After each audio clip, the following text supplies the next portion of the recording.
शेरा वाली मैया की महिमा अपार है, शेरा वाली मैया की महिमा अपार है। जय हो जोता वाली लाटा वाली माँ, जय हो जोता वाली लाटा वाली माँ।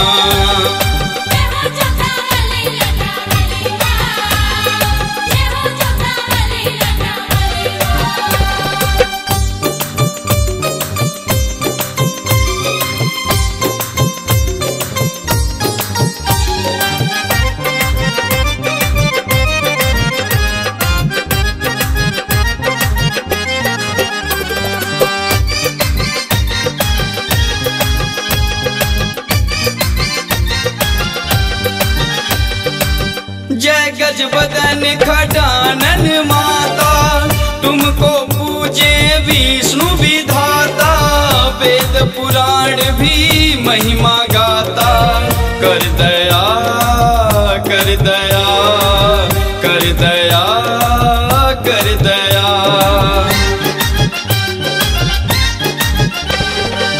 जय गजबदन खटानन माता, तुमको पूजे विष्णु विधाता।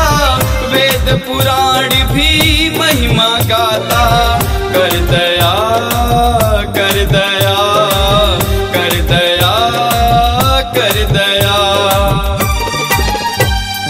तू ही गायत्री माँ जग का आधार है। जय हो जोता वाली लाटा वाली माँ, जय हो जोता वाली लाटा वाली माँ।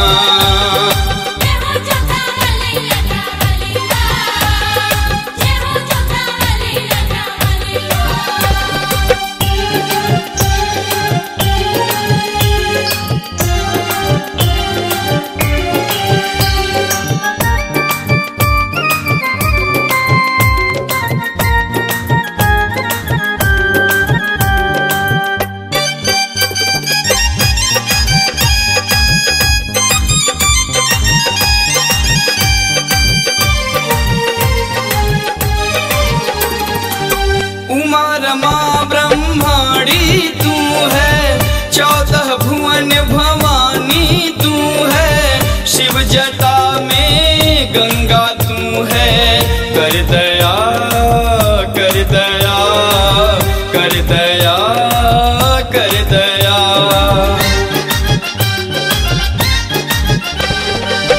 उमा रमा ब्रह्माणी तू है, 14 भुवन भवानी तू है।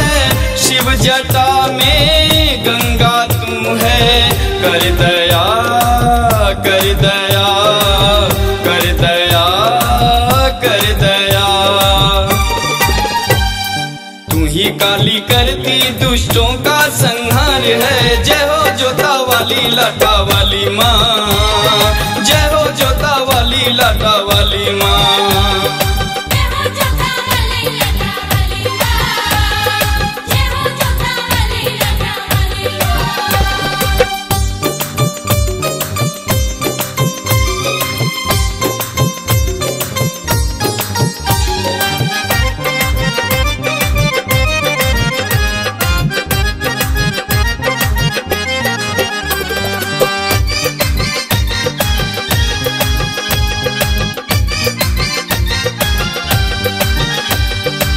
सच्चा माँ दरबार है तेरा, पूरा भरा भंडार है तेरा।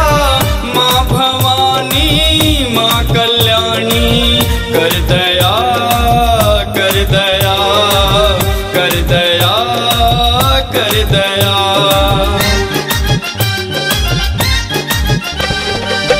सच्चा माँ दरबार है तेरा, पूरा भरा भंडार है तेरा।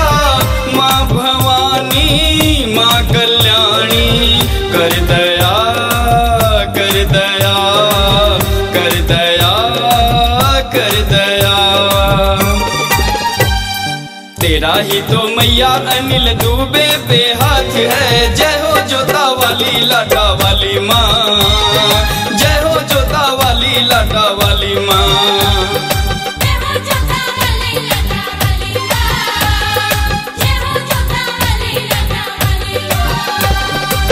शेरा वाली मैया की महिमा अपार है, शेरा वाली मैया की महिमा अपार है। जय हो जोता वाली लाटा वाली माँ, जय हो जोता वाली लाटा वाली माँ।